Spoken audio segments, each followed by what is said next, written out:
Všetci poznajú rakúsky Semmering zo zoznamu UNESCO.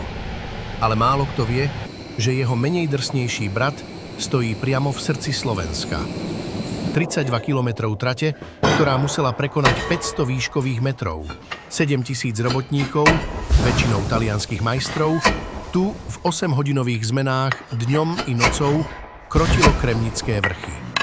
Namiesto drahých viaduktov zasypali celé údolia. Násyp pri Ihráči je taký gigantický, že by ním zaplnili futbalový štadión do výšky 10 poschodí. Bola to trať kontrastov.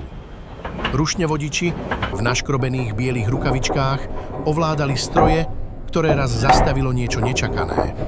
Miliardové stádo húseníc, ktoré z koľajníc urobilo klzisko. Ale táto trať pozná aj temnotu. V roku 1944 tu pri krvavej havárii vojenského transportu vyhaslo 370 životov. Majstrovské dielo, ktoré dodnes dýcha.